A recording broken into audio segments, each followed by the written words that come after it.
शिवलिंग पर पैर रखने वाला यह भक्त कौन है? यह कहानी है आंध्र प्रदेश के श्रीकालहस्ती की, जहां एक शिकारी तिन्ना ने भक्ति के सारे नियम तोड़ दिए। तिन्ना भोले भाले थे, उन्हें शास्त्रों का ज्ञान नहीं था, लेकिन एक दिन जब उन्होंने जंगल में एक शिवलिंग को देखा तो उन्हें लगा कि यह उनका भगवान है और यह अकेला भूखा है। तिन्ना ने उसी पल शिव को अपना भगवान मान लिया। वह दिन भर जंगल में शिकार करते और शिकार से लौटने के बाद रात के गहरे अंधेरे में शिवलिंग के पास आते थे। तिन्ना की भक्ति अनोखी थी। वह स्वर्णमुखी नदी से मुंह में पानी भरकर लाते थे और शिवलिंग को नहलाते थे और खाने के लिए खुद शिकार करके सबसे बढ़िया मांस अर्पित करते थे। मंदिर के पुजारी सुबह सुबह आते तो देखते शिवलिंग पर मांस के टुकड़े और जूठन पड़ी है। पुजारी कन्नप्पा की इस अपवित्र पूजा से बहुत दुखी थे और बार बार मंदिर साफ करते थे। उन्होंने दुखी होकर भगवान से गुहार लगाई कि यह घिनौना काम कौन कर रहा है। तब एक रात भगवान शिव ने पुजारी को सपने में दर्शन दिए और कहा, घबराओ नहीं, कल तुम छिप कर देखना, मैं तुम्हें उस भक्त की सच्ची भक्ति दिखाऊंगा। अगली रात पुजारी छिप कर देख रहे थे। कन्नप्पा अपनी रोज की तरह पूजा करने आए।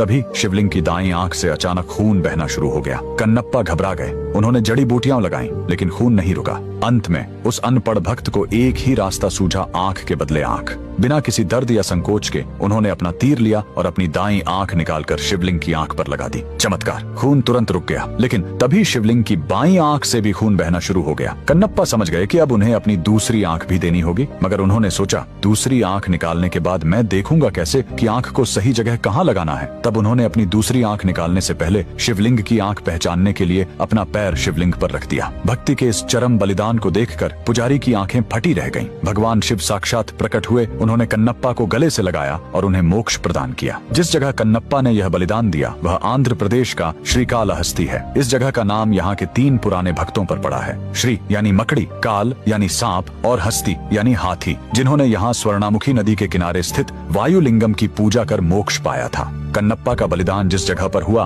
वह वायुलिंगम मंदिर के बगल में है और इसे कन्नबेश्वर पर्वत कहा जाता है। यहीं कन्नप्पा ने अपना नेत्र अर्पित किया था। मंदिर तक पहुंचने के लिए लगभग 325 सीढ़ियां चढ़नी पड़ती हैं। ऊपर आपको भक्त कन्नप्पा का मंदिर मिलेगा और उसके ठीक ऊपर भगवान गौरी शंकर की एक विशाल श्वेत प्रतिमा है। भक्त कन्नप्पा के इस बलिदान के लिए कमेंट में हर हर महादेव जरूर लिखें।